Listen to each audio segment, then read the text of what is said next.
Hello class. Welcome back बच्चों। लो प्यारे बच्चों, स्टार्ट कर रहे हैं नया लेक्चर। बाबू कुछ पास्ट ईयर क्वेश्चन की चर्चा हमारी बकाया है बेटा। अभी इनिशियल 15 मिनट्स में बेटा वो चर्चा खत्म हो जाएगी। उसके बाद बेटा प्लानिंग चैप्टर शुरू करते हैं। आज टारगेट ये है कि प्लानिंग के प्रोसेस तक पढ़ लेना है। ठीक है जी। जितना भी टाइम लगेगा लगेगा, प्लानिंग के प्रोसेस तक पढ़ना है। इको का बैच अगर थोड़ा लेट होगा तो हो जाते तो ठीक है जी। जो टारगेट है वो करना ही पूरा है। बाबू आप ये केस पढ़ रहे हैं, एक बहुत अच्छा केस लगा मेरे को बाबू डायरेक्टिंग में। वो ये है, पढ़ना चाह रहा एक बार रिक्वायरमेंट।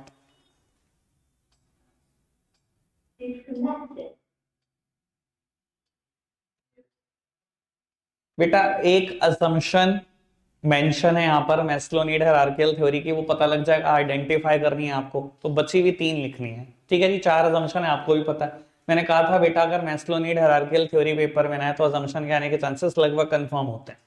तो वो बी पार्ट पढ़ना। State the needs of Kunal which are being satisfied through promotion.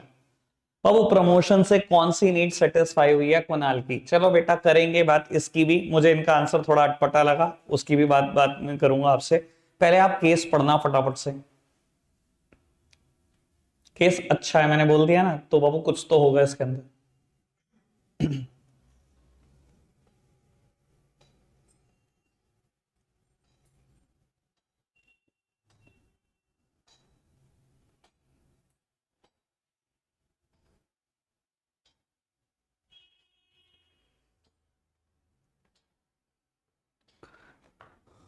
आखिरी की 4 लाइन पढ़ते हैं पहले एक बार ढंग से। He realized that people's behavior is based on their needs and the manager can influence the behavior of his employee by satisfying their needs.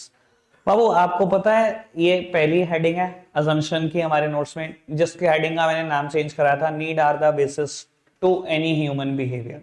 बाबू इंसान का बिहेवियर इंसान की जरूरत के हिसाब से होता है। और मैंने एग्जांपल भी दिया था, एक इंसान वो सोच लो जिसकी सेल्फ एक्चुअलाइजेशन नीड सेटिस्फाई है, और एक इंसान वो सोच लो जिसकी बेसिक फिजियोलॉजिकल नीड सेटिस्फाई है। दोनों का बिहेवियर बहुत अलग होगा। इंसान की जरूरत के हिसाब से उसका बिहेवियर बदल जाता है भाई। इंसान बड़ा एहसान फरामोश है, सीधी सी बात। ठीक है ना जी। बाबू 3 assumption बची हुई लिखी जाएंगी, वो तो सिंपल हो गई बात। बाबू बी पार्ट का आंसर क्या है मुझे तो ये बता दो। बी पार्ट का आंसर क्या है मुझे तो ये जानना है आपसे। क्वेश्चन पढ़ा, पढ़ो। फर्स्ट पैराग्राफ में ही सब कुछ है, सेकंड पैराग्राफ में जाने की जरूरत नहीं है। और बाबू अगर तरीके से पढ़ोगे तो आंसर आपके सामने होगा।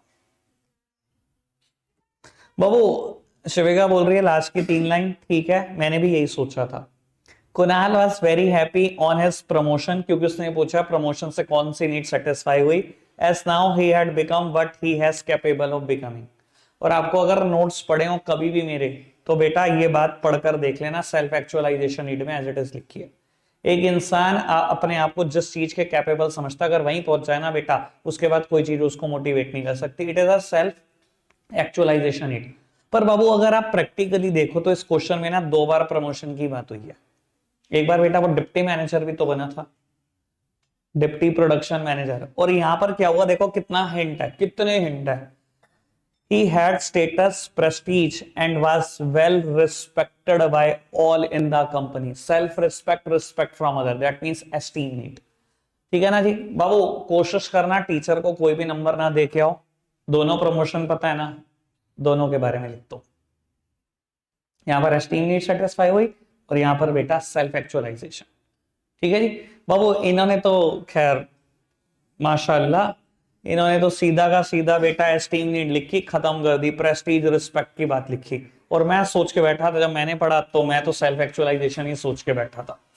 मैंने सोचा एस्टीम नीड तो दूर दूर तक नहीं होगी, फिर मैंने देखा मैं दूसरा प्रमोशन भी कंसीडर करूं तब भी चलो एस्टीम नीड आ जाएगा। ठीक है जी, कोई दिक्कत कोई परेशानी तो नहीं।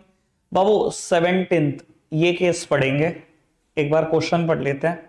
कम्युनिकेशन बैरियर उसकी कैटेगरी, और बाबू सेम कैटेगरी कैटेगरी के 2 और बैरियर पढ़ना फटाफट से। ये पेपर में मुझे लग रहा है 20 बार ना आया हो यार ये क्वेश्चन, सेम 20 बार। क्या है जी? लैक ऑफ प्रॉपर इंसेंटिव 20 बार आया हुआ है। आगे तो मैंने 10-15 जगह तो काट ही दिया। मैंने कहा एक ही क्वेश्चन कराता रहा हूं बैठ के, लैक ऑफ प्रॉपर इंसेंटिव ही। चलो जी, अभी देखते हैं बाबू। 2 क्वेश्चन हो गए, मुझे आज 6 ही क्वेश्चन कराने हैं, बाकी सब कट हैं या एपीसी से हैं। इसमें मेंशन नहीं है क्योंकि ये कल ही बना ली थी मैंने, आज पढ़ा है सारा। हाँ, प्लानिंग प्रोसेस के बाद। चलो जी, एक सेकंड यार, लेट मी चेक। एक सेकंड। 21, 24, 25 पढ़ना जी, गेस। कुछ नहीं है, कुछ नहीं है, मैंने लिखा हुआ था, सिर्फ रीड कराऊंगा question. Suggest any 3 non financial incentive, मुझे केस भी नहीं चाहिए। एनी 3 तो लिख ही दूंगा मैं, मुझे क्या करना है। 24 और 25 बाबू पढ़ना फटाफट से।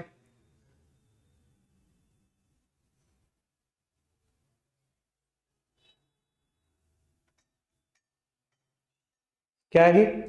Lack of proper incentive. 25 पढ़ना।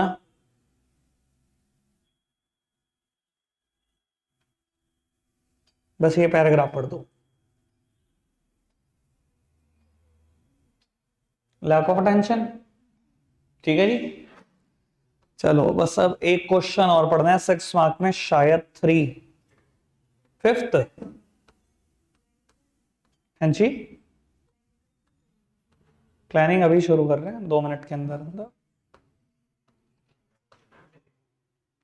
बस क्वेश्चन रीड कर लो, हो जाएगा काम। वैसे तो यही रीड कर लो, लाइन तो जितनी मर्जी अच्छी लिखी, क्वेश्चन तो बहुत बेकार पूछा। ठीक है जी, थैंक यू सो मच। लो बाबू, अब मेरी बात सुनो। चर्चा स्टार्ट कर रहे हैं बेटा प्लानिंग की। प्लानिंग प्रोसेस टारगेट है, पूरा होना ही होना है, ठीक है जी, इसलिए सब सामने देखेंगे। बाबू, मैनेजमेंट के 5 फंक्शन है, पांचों के बारे में बेसिक बातें। वैसे ये टेबल मैं बेटा पूरे साल भर में तो 20 बार बना चुका हूं, ठीक है ना, पर मुझे अब टेबल नहीं बनानी, मैं हल्की सी बात करूंगा, मेरी तरफ देखना। बाबू, आपको याद है प्लानिंग में मैं क्या लिखता था? बेटा प्लानिंग का काम होता है ऑब्जेक्टिव सेट कराना, ठीक है ना जी। ऑब्जेक्टिव सेट होने के बाद ऑर्गेनाइजिंग में बेटा इस ऑब्जेक्टिव को अचीव करने के लिए मैं सारे रिसोर्सेस को इकट्ठा करता था और बेटा डिपार्टमेंटलाइजेशन करता था। जब मैं सारे रिसोर्सेस की बात करता हूं तो इसमें ह्यूमन रिसोर्सेस की बात नहीं करता। स्टाफिंग में बेटा मैं बात करता हूं सिर्फ और सिर्फ ह्यूमन रिसोर्सेस की। यानी कि अगर अभी तक देखो बेटा, ऑब्जेक्टिव सेट हुए, ऑब्जेक्टिव को अचीव करने के लिए रिसोर्सेज इकट्ठे हुए, ऑब्जेक्टिव को अचीव करने के लिए ह्यूमन रिसोर्सेज इकट्ठे हो गए, काम भी नहीं शुरू हुआ। बाबू, डायरेक्टिंग में क्या करते हैं बेटा? ऐसा बोला जाता है directing initiates action, that means actual working starts with the directing only. यानी कि एक्चुअली में बेटा प्रोडक्शन और सेल्स में बेटा डायरेक्टिंग से शुरू करता हूं, ठीक है जी, यही होती है बात। बाबू, कंट्रोलिंग में क्या करता हूं मैं बेटा? एक्चुअल परफॉर्मेंस निकल कर आती है, इस एक्चुअल परफॉर्मेंस को कंपेयर करता हूं विद स्टैंडर्ड। ये वही स्टैंडर्ड है बेटा जो आपने प्लानिंग स्टेज पर सेट किए थे। कहीं ना कहीं बेटा डेविएशन निकालता हूं, कहीं ना कहीं बेटा उन डेविएशन को दूर करने के लिए करेक्टिव एक्शन कंट्रोलिंग में ही लेता हूं। और कंट्रोलिंग के बाद ऑर्गेनाइजेशन में कौन सा खत्म हो जाना है बेटा? हम दोबारा क्या करेंगे? प्लानिंग। अब अगले साल के लिए प्लान करेंगे, ठीक है जी। सर मेरे को लगता है बेसिक टेबल मैंने बहुत बार बोली है, मेरे बोलने से पहले आपका दिमाग आपको बता रहा होगा कि ये बोलने वाला हूं मैं, ठीक है ना जी। तो बाबू इसकी चर्चा नहीं कर रहे, अब स्टार्ट कर रहे हैं सीधा टॉपिक से बेटा। टॉपिक का नाम है बेटा प्लानिंग प्रोसेस। एक ऐसा प्रोसेस बेटा जिसका पेपर में आना मेरे टाइम तक कंफर्म होता था। अब बाबू शॉर्ट क्वेश्चन एमसीक्यूज यहां से ज्यादातर आते हैं, ठीक है जी। इसके अलावा बेटा टाइप्स ऑफ प्लानिंग, बड़ा इंपॉर्टेंट टॉपिक प्लानिंग में इंट्रोड्यूस हो गया 2-3 साल के बाद वापस। तो बाबू मुझे लगता है वहां से कोई केस स्टडी आएगी इस बार, ठीक है जी। पर बाबू एक आध नंबर का क्वेश्चन यहां से कंफर्म आएगा, ठीक है ना। कोशिश की जाती है क्वेश्चन को घुमाने की, लेकिन प्लानिंग प्रोसेस इतना टुच्चा टॉपिक है कि बेटा हर बच्चा निकाल देता है उसको, ठीक है जी। ढंग से समझते हैं इसको। बाबू पहली हेडिंग वही है जो होनी चाहिए, बाबू सेटिंग ऑब्जेक्टिव। आराम से सुनते चलना क्योंकि कई मेरिट्स और डीमेरिट्स में साथ साथ बताता जाऊं, वो कल नहीं पढ़ेंगे। बाबू प्लानिंग प्रोसेस का पहला स्टेप है सेटिंग ऑब्जेक्टिव। बेटा फर्स्ट ऑफ ऑल ऑर्गेनाइजेशन में ऑब्जेक्टिव जब सेट होते हैं वो बेटा हॉल ऑफ द ऑर्गेनाइजेशन के लिए होते हैं, लेकिन सबसे पहले मतलब ऑर्गेनाइजेशन के लिए ऑब्जेक्टिव सेट होता है। जैसे कि बेटा मान लो आपकी प्रीवियस ईयर की सेल्स है बेटा 10 लाख यूनिट, और बेटा 1 अप्रैल 2023 को बैठकर आप सोच रहे हो कि इस साल क्या अचीव करना है, 23-24 में क्या अचीव करना है। तो मैनेजमेंट ने डिसाइड किया कि हमें अपना production as well as sales 20% से इंक्रीज करनी है। दैट मीन्स हम स्टैंडर्ड सेट कर रहे हैं पूरी ऑर्गेनाइजेशन के लिए, 12 लाख यूनिट प्रोड्यूस करनी और 12 लाख यूनिट बेचनी। तो बाबू ये जो मैनेजमेंट ने किया, पता है क्या किया बाबू, ऑर्गेनाइजेशन के लिए ऑब्जेक्टिव सेट किया। ठीक है जी बाबू, सबसे पहले ऑब्जेक्टिव ऑर्गेनाइजेशन के लिए सेट होता है, then on the basis of organisational objective सारे डिपार्टमेंट्स, सारे लेवल्स, सारे एम्प्लॉइज अपने अपने लिए ऑब्जेक्टिव सेट करते हैं। एक बार ऑर्गेनाइजेशनल गोल सेट हो गया बेटा, ये throughout the organisation communicate किए जाते हैं। कि इस बार मैनेजमेंट ने अपनी मीटिंग में, बोर्ड मीटिंग में डिसीजन हुआ है कि 12 लाख यूनिट बनानी है और बेचनी है। बाबू अब सारे लेवल्स अपने अपने लिए ऑब्जेक्टिव सोचते हैं, सारे डिपार्टमेंट अपने अपने लिए ऑब्जेक्टिव सोचते हैं, सारे के सारे एम्प्लॉइज अपने अपने लिए ऑब्जेक्टिव सोचते हैं। बाबू ऐसी एक कहावत है, और ये कल बेटा आपको मेरिट्स में नजर भी आएगी, that planning provides direction. Planning organisation को डायरेक्शन देता है। कोई मुझसे पूछे कि कैसे देता है, तो बेटा मैं 1 मिनट में यहीं क्लियर कर देता हूं, कल बात नहीं करूंगा। बेटा planning provide auto direction to the different department. एक बार आपने ऑब्जेक्टिव कम्युनिकेट कर दिया, उसके बाद आपको कुछ नहीं बताना, डिपार्टमेंट के पास ऑटोमेटिकली एक इंस्ट्रक्शन चली गई बेटा। अब आप खुद सोचो, आप फाइनेंस डिपार्टमेंट को जैसे ही पता लगा, वो पता है क्या सोच रहा है फाइनेंस डिपार्टमेंट, कि भैया इस बार तो इतना पैसा अरेंज मुझे करके ही देना पड़ेगा कि 12 लाख यूनिट का रॉ मटेरियल भी आ जाए और 12 लाख यूनिट बनाने के लिए मशीनरी भी आ जाए। पैसा अरेंज करना शुरू कर देता हूं। मिल गई ऑटोमेटिक डायरेक्शन। बेटा प्रोडक्शन डिपार्टमेंट को भी डायरेक्शन मिल गई कि इस बार भैया 12 लाख यूनिट प्रोड्यूस करनी है, पिछली बार तो 10 में काम चल गया, इस बार वो नहीं चलेगा। ठीक है जी बाबू, परचेज डिपार्टमेंट को भी ऑटो डायरेक्शन चली गई कि इस बार जितने भी सप्लायर्स है सबसे 12 लाख की कोटेशन मांगता हूं, 10 लाख से मेरा काम नहीं चलेगा। ठीक है जी, सेल्स डिपार्टमेंट को डायरेक्शन चली गई कि इस बार 12 लाख यूनिट प्रोड्यूस करके देनी है, बेचनी है। ठीक है जी, मार्केटिंग डिपार्टमेंट को भी ऑटो डायरेक्शन चलेगी कि इस बार मुझे इतना ऐड, इतनी मार्केटिंग करनी है कि 12 लाख यूनिट बिक जाए। बेटा प्लानिंग ने ऑटोमेटिकली डायरेक्शन दे दी सारे डिपार्टमेंट को, कुछ करना पड़ा? कुछ भी नहीं करना पड़ा। ऑब्जेक्टिव सेट करके बस कम्युनिकेट कर दो, सबको पता लग जाएगा क्या ऑर्गेनाइजेशन उससे एक्सपेक्ट कर रही है, what the organisation wants to achieve. Clear है बेटा बात? कोई दिक्कत, कोई परेशानी तो नहीं? अभी तक बात समझ में आई? बाबू अब बात को आगे बढ़ाते हैं। सेकंड स्टेप, सबसे क्रिटिकल स्टेप पूरी प्लानिंग प्रोसेस का, डेवलपिंग प्रेमाइसेस। बाबू कहते हैं प्रेमाइसेस डेवलप करो। बेटा प्रेमाइसेस का मतलब, बेटा यहाँ किसी बिल्डिंग से नहीं है प्रेमाइसेस का मतलब, ऑल्दो अकाउंट्स में मतलब बिल्डिंग होता है। बाबू यहाँ प्रेमाइसेस का मतलब है assumptions related to future conditions and events. बेटा बिकॉज हम प्लानिंग बेटा फ्यूचर के लिए कर रहे हैं। आपको पता है एक और कैरेक्टरिस्टिक है प्लानिंग की, प्लानिंग इज फ्यूचरिस्टिक। और बताने की बात ही नहीं है बेटा, प्लानिंग हमेशा फ्यूचर के लिए की जाती है, कभी पास के लिए नहीं। आज आप 1 अप्रैल 23 को बैठ के यही तो सोच रहे हो 23-24 में क्या करना है? कोई ये तो नहीं सोच रहा मैंने 22-23 में क्या कर लूंगा। भैया जो वक्त गया वो किसी के हाथ नहीं आता। आप यहाँ बैठ के यही तो सोच रहे हो बोर्ड के पेपर में क्या करना है। कोई ये तो नहीं सोच रहा 11th में टॉप करना है जाके। ऑब्वियसली बेटा जो वक्त गया वो हाथ नहीं आता। प्लानिंग इज फ्यूचरिस्टिक, प्लान हमेशा फ्यूचर के लिए किए जाते हैं, क्योंकि बेटा मैंने ये ऑब्जेक्टिव फ्यूचर के लिए सेट किए हैं and future is very uncertain, किसी ने नहीं देखा। तो बाबू मुझे फ्यूचर से रिलेटेड कुछ ना कुछ कंडीशन प्रेडिक्शंस देखनी पड़ेंगी। यानी कि ये जो स्टेप है पर्टिकुलरली प्लानिंग प्रोसेस का बेटा, it is related with forecasting. और मेरा ख्याल फॉरकास्टिंग का मतलब शायद सब समझते होंगे। फॉरकास्टिंग का मतलब होता है फ्यूचर से रिलेटेड इंफॉर्मेशन गैदर करना।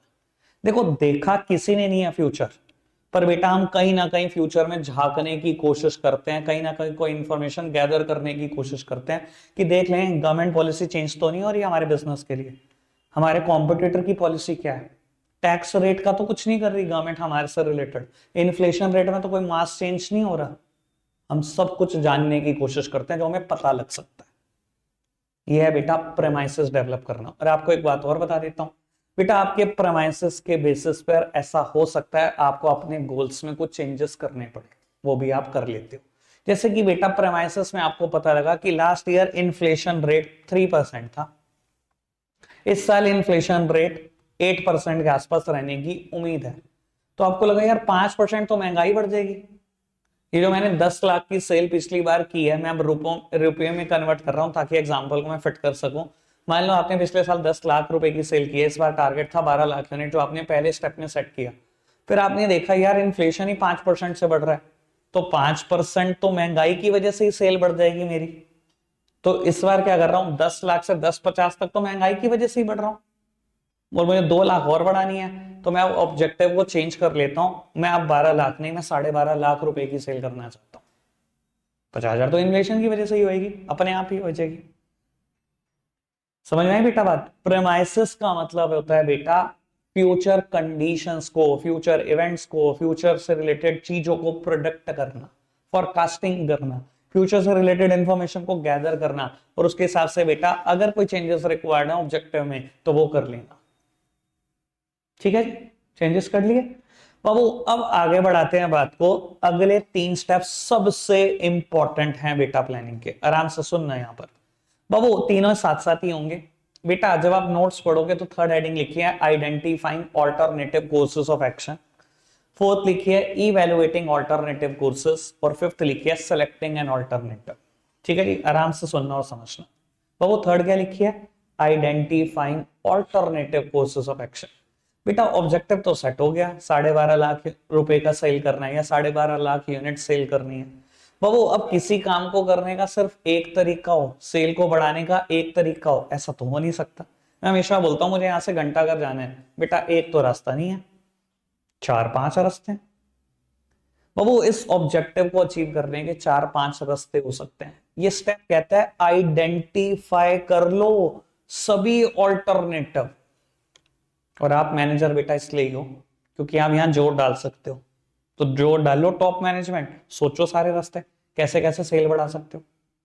तो बाबू आपने एक रास्ता आइडेंटिफाई करा सेल बढ़ाने का, ऐड कि हम टीवी ऐड करेंगे पक्का सेल कुछ ना कुछ बढ़ेगी, जो दिखता है वो बिकता है बाबू। दूसरा रास्ता आपने आइडेंटिफाई करा पर्सनल सेलिंग एफर्ट, कि अगर हम सेल्समैन अपॉइंट करें और उनको घर घर भेजें तो भी कहीं ना कहीं बेटा सेल्स बढ़ सकती है। ठीक है जी। तीसरा तरीका आपने सोचा बेटा कि अगर हम मार्केट में डिस्काउंट ऑफर करें अपने प्रोडक्ट पर, ठीक है ना, 10% और 20%, कहीं ना कहीं बेटा सेल बढ़ेगी, लोग अट्रैक्ट होंगे। चौथा तरीका आपने आइडेंटिफाई करा कि प्रोडक्शन लाइन में अगर एडिशन कर दें, यानी कि प्रोडक्शन लाइन थोड़ी सी बढ़ा दें या डाइवर्सिफिकेशन कर दें तो भी सेल बढ़ सकती है। ठीक है जी। मान लो बेटा सेल को बढ़ाने के 4 तरीके थे, आपने सभी ऑल्टरनेटिव आइडेंटिफाई कर लिए। ये स्टेप इतनी सी बात करता है, आइडेंटिफाई कर लिए, आगे बढ़ाए बात को बेटा। फोर्थ स्टेप कहता है evaluating alternative courses of action.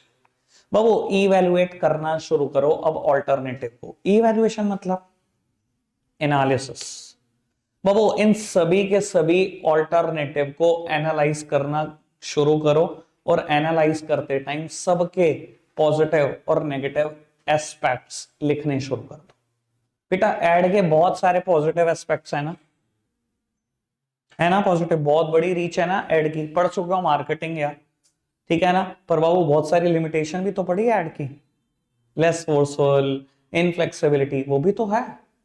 तो बाबू मैंने सबके पॉजिटिव लिखने शुरू करे, सबके नेगेटिव लिखने शुरू कर दिए, ठीक है ना। फोर्थ स्टेप ने कहा ये मुझे इवैल्यूएट करो, मतलब एनालाइज करो, और एनालाइज करने के लिए मैं सबके पॉजिटिव और नेगेटिव लिखूंगा। ठीक है जी।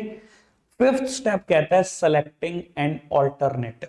बहुत काम का मुद्दा है, सबसे इंपॉर्टेंट स्टेप पूरे प्लानिंग का बेस है ये बाबू। ये कहता है पहले एक काम करो, नोट्स में ना पहली लाइन पढ़ दो, ये क्या लिखा है, मुझे कल भी पढ़वानी है, मैं आज ही पढ़ा देता हूं। सेलेक्टिंग एन ऑल्टरनेटिव में लिखा होगा this is the real point of decision making, लिखा है, देख लो नोट्स में लिखा है this is the real point of decision making. कल यूज करूंगा इस वर्ड का, याद कराना सर। ठीक है जी। बाबू कहता है अब आप डिसीजन लेना शुरू करो। बाबू आपको पता है प्लानिंग में मेन डिसीजन लेना क्या होता है, कि मुझे किस ऑल्टरनेटिव से आगे बढ़ना है, सबसे मेन डिसीजन है प्लानिंग का। अब एक काम को करने के तरीके बहुत सारे हैं, मैंने सबके पॉजिटिव और नेगेटिव लिख दिए। कहता है अब आप एक ऑल्टरनेटिव सेलेक्ट कर लो, या कॉम्बिनेशन ऑफ ऑल्टरनेटिव सेलेक्ट कर दो एज द बेस्ट प्लान। बाबू अब देखो मेरे को एक चूज करना है या इनका कॉम्बिनेशन चूज करना है, और बेटा मैं क्या चूज करूंगा बेस्ट, सुन लो बेटा। वो ऑल्टरनेटिव जिसमें सबसे ज्यादा पॉजिटिव एस्पेक्ट्स होंगे, वो ऑल्टरनेटिव जिसमें सबसे कम नेगेटिव एस्पेक्ट्स होंगे बेटा, वो ऑल्टरनेटिव जो फीजिबल है, जो प्रैक्टिकल टू इंप्लीमेंट है। याद आ रहा है मेथड स्टडी? पता नहीं याद आ रहा है क्या? मेथड स्टडी में मैंने कहा था कि मैं प्लानिंग में बात करता हूं, और अब यहां बोल रहा हूं कि मैंने मेथड स्टडी में भी ये बात की है। सर आपको पता है ना बेस्ट मेथड क्या होता है बाबू? जो कहीं ना कहीं बेटा मेरी कॉस्ट कम कर दे, जो कहीं ना कहीं बेटा मेरा प्रॉफिट बढ़ा दे, जो मोस्ट रियलिस्टिक हो, मोस्ट फिजिबल हो, उसको सेलेक्ट कर दो एज द बेस्ट प्लान। सुन लो बेटा मैंने क्या बोला बाबू, मैं किस ऑल्टरनेटिव को सेलेक्ट करने वाला हूं। अभी 4 स्टेप में मैंने सबके पॉजिटिव और नेगेटिव लिखे, जिसके सबसे ज्यादा पॉजिटिव आए, जिसके लीस्ट नेगेटिव आए, जो बेटा मोस्ट फिजिबल मोस्ट प्रैक्टिकल है, मैंने वहां पे भी इसका मतलब बताया था, मैं अभी बता रहा हूं। तो मान लो मैंने ऐड को सिलेक्ट कर लिया एज बेस्ट ऑल्टरनेटिव, ठीक है, क्योंकि इसमें सबसे ज्यादा पॉजिटिव दिखे मुझे, सबसे कम नेगेटिव दिखे, पर बेटा ऐड करने की कॉस्ट 5 करोड़ है और कंपनी के बैंक अकाउंट में 5 लाख भी नहीं पड़े, तो बेटा this is not practical to implement, this alternative is not feasible. बात ही क्यों कर रहे हो इसकी, ये रियलिस्टिक ही नहीं है, ये रियलिटी से बहुत दूर है, तो इसकी बात नहीं करनी मुझे। बेस्ट प्लान क्या है, बेस्ट ऑल्टरनेटिव क्या है भाई? रियलिस्टिक भी होना चाहिए उसका। जब रियलिटी में इंप्लीमेंट नहीं कर पाओगे तो क्या कागजों में बात करनी है क्या? ठीक है जी, most positive aspects, least negative aspects, realistic हो, फिजिबल हो, जो मेरा प्रॉफिट बढ़ाकर दे, जो मेरा कॉस्ट कम करके दे, ये सब फीचर होते हैं बेस्ट प्लान के। तो सेलेक्ट कर लिया मान लो बेस्ट प्लान, बाबू ऐड कर नहीं पाया, मान लो मैंने पर्सनल सेलिंग को बेस्ट मान लिया, ठीक है, ऐड के बाद सबसे अच्छा ये था, ऐड प्रैक्टिकल टू इंप्लीमेंट नहीं था, ये प्रैक्टिकल टू इंप्लीमेंट था, मैंने इसको चूज कर दिया एज बेस्ट प्लान, ठीक है जी। अब सुनना, अगर आप नोट्स देख रहे हो ना, तो सेलेक्टिंग द प्लान यानी कि जो 5th हेडिंग है, ये 2 पैराग्राफ में डिवाइडेड है। मैंने फर्स्ट पैराग्राफ की चर्चा कर दी, मैं सेकंड पैराग्राफ की चर्चा कर रहा हूं, ठीक है जी। सेकंड पैराग्राफ में बाद में मैं बताऊंगा क्या लिख लेना, ठीक है जी, पहले सुन लो। बाबू कहता है मेन प्लान तो सेलेक्ट हो गया ना, मेन प्लान सेलेक्ट। इस मेन प्लान को सपोर्ट करने के लिए छोटे छोटे सपोर्टिव प्लान्स बनाना शुरू करो। इस मेन प्लान को सपोर्ट करने के लिए मैं प्लान बनाऊंगा, इन्हें हम क्या बोलते हैं बेटा, पेपर में 1 मार्क क्वेश्चन आता है, सपोर्टिव प्लान और डेरिवेटिव प्लान। ऐसा क्यों बोलते हैं? क्योंकि ये मेन प्लान को सपोर्ट कर रहा है, तो वहां से नाम आया सपोर्टिव प्लान। क्योंकि ये मेन प्लान से डिराइव्ड है, इसलिए इसको बोलते हैं डेरिवेटिव प्लान। या तो सपोर्ट प्लान बोल लो या बेटा डेरिवेटिव प्लान, कोई दिक्कत कोई परेशानी तो नहीं। अब बाबू क्या हो सकता है, मैं एग्जांपल दे देता हूं, लिख लेना, मैं बता दूंगा बेटा अभी क्या लिखना है। बाबू सुनो, एग्जाम्पल क्या हो सकता है, मेन प्लान सेलेक्ट हुआ, इसको सपोर्ट करने के लिए मैंने छोटे छोटे प्लान बनाए। अब वो छोटे छोटे प्लान क्या हो सकता है, मैं आइडिया देता हूं आपको। अब सेल्समैन घर घर जाएंगे, मैंने सोचा इनकी ड्रेस कैसी होगी, ठीक है जी, ड्रेस में लोगो कहां पर होगा, कंपनी का लोगो देंगे। बाबू जब ये जाएंगे तो एक हैंडबैग देकर बेचेंगे इनको, जिसमें सैंपल्स होंगे कंपनी के प्रोडक्ट के। वो बैग का डिजाइन कैसा होगा, उसमें कहां पर लोगो होगा, क्या होगा, आईडी कार्ड होगा कि नहीं होगा। मैं बेटा उस मेन प्लान को सपोर्ट करने के लिए कुछ छोटी छोटी बातें सोच रहा हूं। यही क्या है बेटा, सपोर्टिव प्लान या डेरिवेटिव प्लान। अब नोट्स में जहां पर भी बेटा ये सेकंड पैराग्राफ शुरू हो रहा है, पूरे पैराग्राफ को हाईलाइट करो जैसे भी करना है और लिख दो बेटा सपोर्टिव प्लान और डेरिवेटिव प्लान। पेपर में 1 मार्क क्वेश्चन।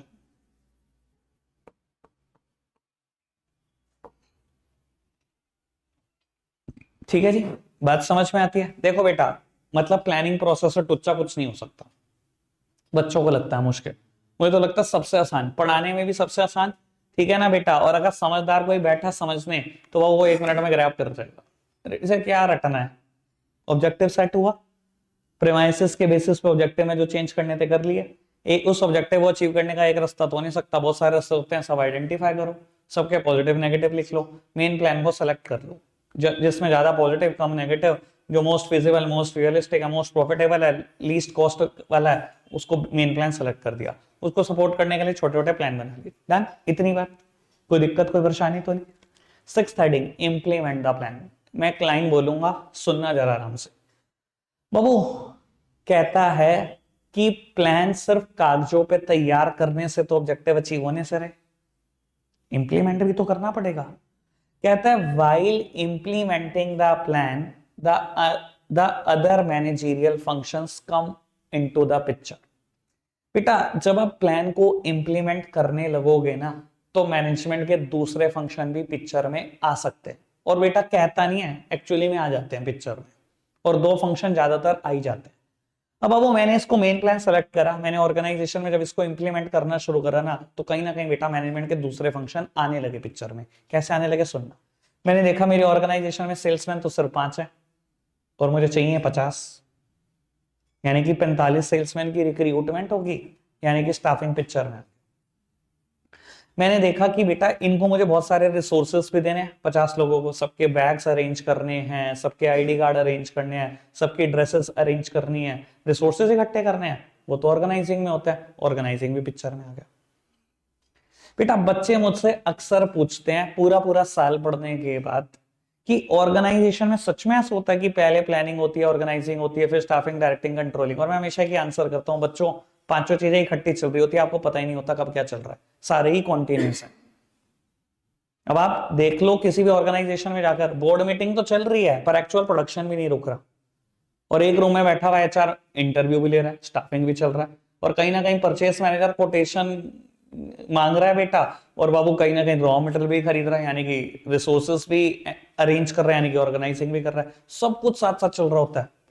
बस आपको ये डिफरेंशिएशन रखना है कि प्लानिंग कहां तक चलती है, और ऑर्गेनाइजिंग में क्या स्टेप होता है, और स्टाफिंग में क्या होता है, और डायरेक्टिंग में क्या होता है, और कंट्रोलिंग में क्या होता है। चल सब कुछ इकट्ठा रहा होता है, पांचों प्रोसेस का फीचर है बेटा, सब कॉन्टिन्यूस है। समझ में आ रही है बेटा बात? कोई दिक्कत कोई परेशानी तो नहीं? कहता है जब भी मेन प्लान इंप्लीमेंट करोगे, मैनेजमेंट के दूसरे फंक्शन पिक्चर में आएंगे ही आएंगे, और मैंने एग्जांपल दे दिया कैसे आएंगे।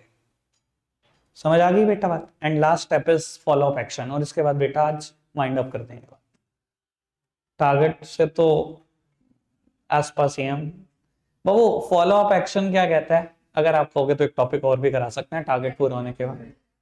तो वो फॉलो अप एक्शन क्या कहता है बेटा, फॉलो अप का मतलब बड़ा सिंपल सा है, मॉनिटरिंग करना।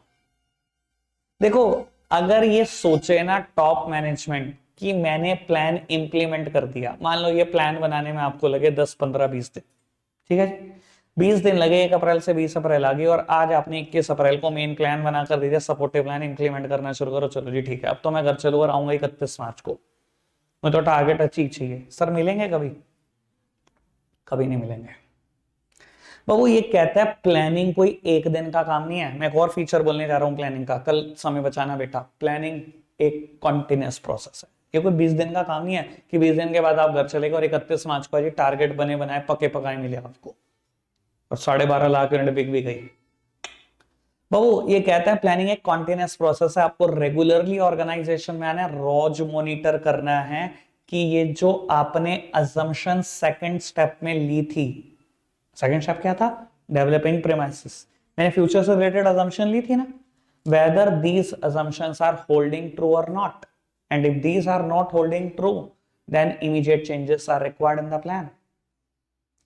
तो मैंने फ्यूचर से रिलेटेड कोई चीज मानी थी कि इन्फ्लेशन रेट बढ़ेगा, क्या पता बढ़े ही ना, फ्यूचर से रिलेटेड मानी थी ना। सर ठीक है, आप टॉप टॉप मैनेजमेंट की कैटेगरी में हो, भगवान तो नहीं हो, ठीक है, बहुत बुद्धि चला लेते हो, बेटा फ्यूचर तो किसी ने नहीं देखा। तो बाबू टॉप लेवल की जॉब खत्म नहीं हो जाएगी by putting the plan into action. Planning is a continuous one.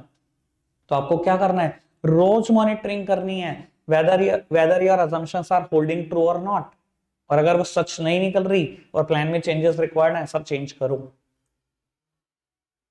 मान लो इन्फ्लेशन रेट बेटा 8 नहीं 10 निकल गया तो, और मान लो बेटा इन्फ्लेशन रेट 8 नहीं 5 निकल गया तो दोनों केसेस में चेंजेस रिक्वायर्ड है बेटा प्लान में, तो वो करो। क्लियर है बेटा बात? समझ में आती है? रखते हैं आज के लिए इतना ही है प्यारे बच्चों, बाय बाय।